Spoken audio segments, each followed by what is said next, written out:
नमस्कार दोस्तों, मैं लक्ष्मीना लक्ष्मी लोकगीत चैनल में आप सभी का स्वागत करती हूँ। आप सभी का स्वागत है सुजीता यादव ऑफिशियल के चैनल पे। हम लोग आप लोग के बीच में लाना चाहती हूँ देवी पचरा गीत। ये हमारे देवी पचरा गीत पसंद आए तो लाइक सपोर्ट शेयर आप लोग जरूर करिएगा। इतना इतना दुलार प्यार देना। जय माता दी।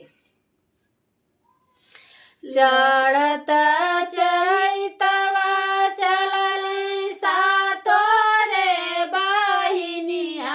हो मलियवा बगियाना मैया मोरी लागली छाए हो मलियवा बगियाना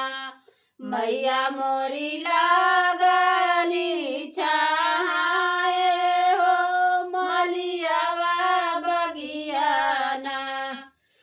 चरता चैतवा मैया चला सातो मैया हो मलियवा बगियाना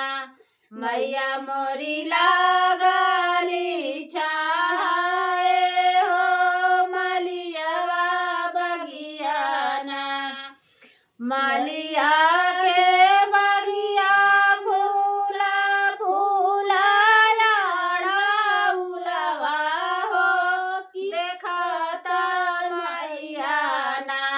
मैया मोरी गाई लो भाई हो देखता मैया ना मैया मोरी गाई लो भाई हो देखता मैया ना फूलवा लोढ़ता मैया के नाथुनी है रैना हो रुसला मैया ना जाली माली दुआरिया हो रुसला मैया ना जाली मालिनी दुआरिया हो रुसला मैया ना बाहर बाड़ू की भीतर मालिनिया हो कि खोजियो दे तू ना हमारे ना के कहना दुनिया मालिन खोजियो दे तू ना तोहरे ही बगिया मालिन नाथुनी है रैना हो कि खोजियो दे तू ना मालिन हमारी नाथुनिया हो कि खोजियो दे तू ना मालिन हमारी नाथुनिया हो कि खोजियो दे तू ना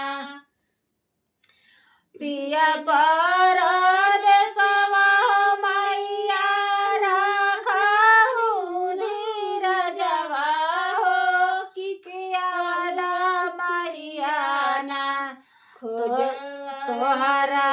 नाथुनी गढ़ाइबा मैया यादा पियवा ना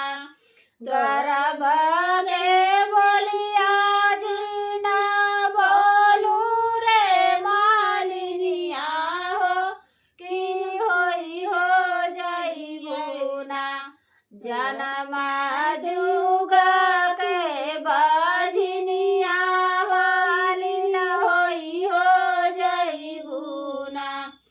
जनम जुगा का बाजिनिया मालिन होई हो जाइबो ना एतनी बचना जब सुनाली मालिनिया हो कि ठाड़ गिरना सातो मैया के चरनिया हो कि ठाड़ गिरना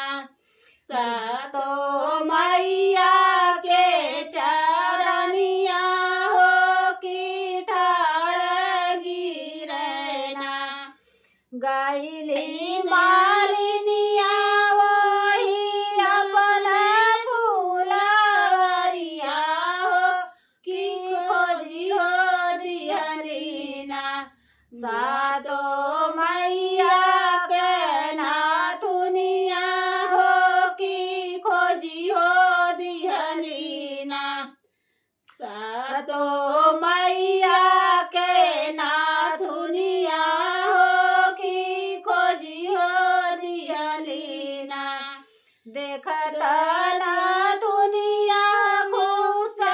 भइनी सातो मैया हो आशीष लगली ना मैया मांगरी कोखिया हो आशीष लगली ना मैया मांगाया और कोखिया हो आशीष लगली ना। जय माता दी।